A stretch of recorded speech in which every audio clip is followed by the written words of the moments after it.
doon sa ating negosyo.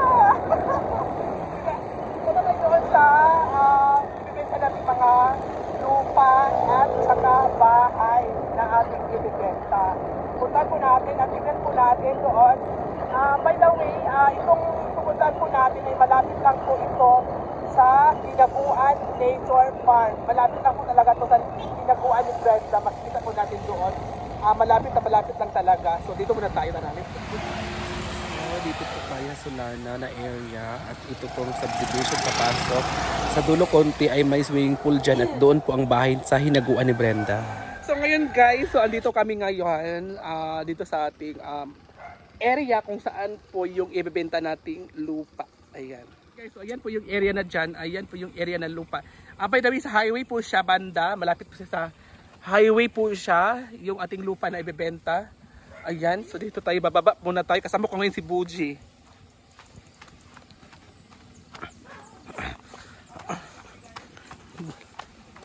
Dito pala, pababa pala tayo.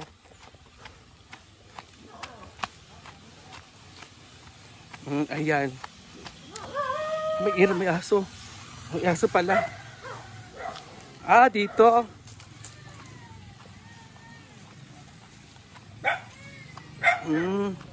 So dito siya guys. Oh, ayan. Ayan, munang hawan. Baligya.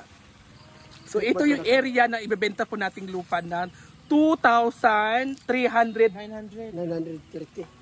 At ito yung lupa na ibebenta nating 2,930 square meter po siya.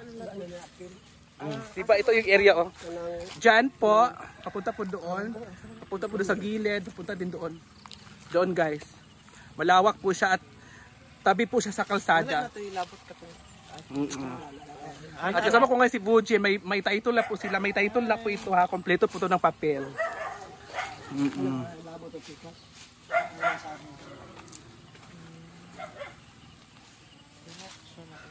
So may kuryente siya dito guys, may kuryente. Wala na po kayong alalahanin dito kasi may kuryente. Aabot ito yung kuryente at tubig. Unlimited tubig po tayo. Yan.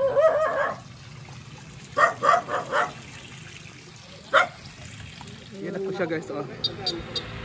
Highway po siya. Yan po yung kuryente natin guys. Ayan guys, so kung gusto nyo bumili or makita yung mga area na yan, ay just PM na lang po sa akin para mapag-usapan po natin yan. Kompleto po ng papel yan, kompleto ng papel ha. Kompleto tayo ng papel. So kung gustong bumili, tara na, just PM. Dito tayo ibibenta dito guys. Free na po ito yung bahay dito. Ngayon na ba na nada? Iro! Ito yung bahay guys. Ayan. Pasok day. Malawak din. Itong bahay na to ay binebenta po ng 700,000 lang po yung bahay. Bahay na po siya at nakaglass na po siya. Nakaglass na siya.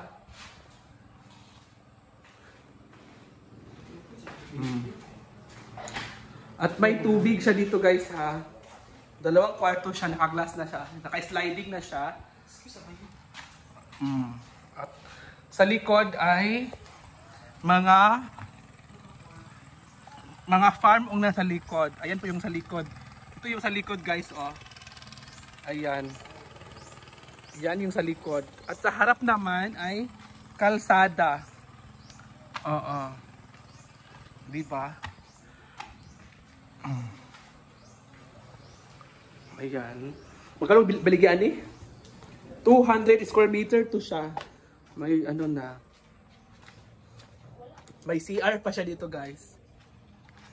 Pili na ka square meter?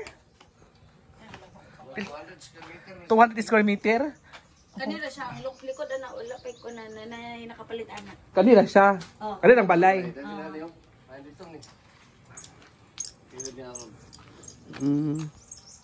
Sige.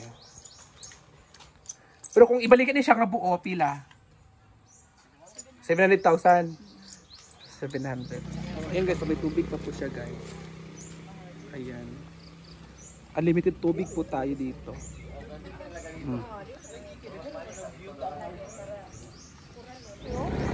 Oo, di ba? So kung gusto nyo makita tong area na to, napakaganda, ay yan po sa dulo ay daan papunta po ng Hinaguan. Malapit lang po to sa Hinaguan ni Brenda, guys. Bago po sa dulo, doon na po yung Hinaguan ni Brenda. At maganda po talaga yung area kasi fresh na fresh at malamig at makikita nyo talaga forest view talaga. Sobrang green na green yung ating kalsada kasi puno ng mga magagandang pananim. So ayan sa guys, nakita naman natin ang ating business. Hindi, nakita na po natin yung ating ibebentang mga lupain at may bahay pa po tayong pahabol na ibebenta, o di ba? So just PM na lang po sa aming dalawa, di ba? Bye guys and thank you. So palit ang takot-motor ni mo kayo. Ha? Di ba? Sa'yo na yung laang. At may bago pa po kaming ipapakita sa inyo na ibebenta po namin dito lang po din sa Solana Upper Hasaan Subdivision po yung ating ibebentang lupa. Ayan guys, tingnan po natin dito yung lupa na ibebenta po natin dito sa subdivision at basta avail na po kayo guys. I love ya guys.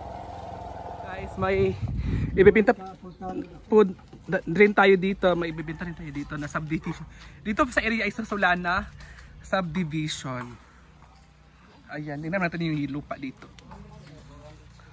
Ilan na square meter kuya? 400 square meter.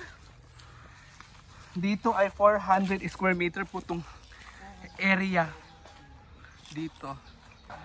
Sa loob ng subdivision. Yan, nakakural lahat yan.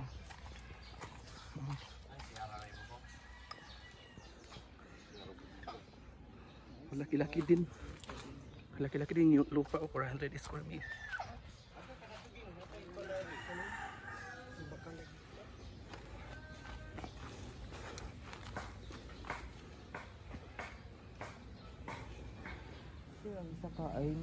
Ay, ipalit sa ni Kernel Bungado.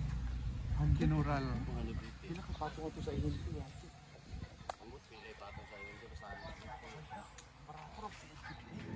So dito guys, so subdivision po to dito sa Solana. Ayan, subdivision to ha.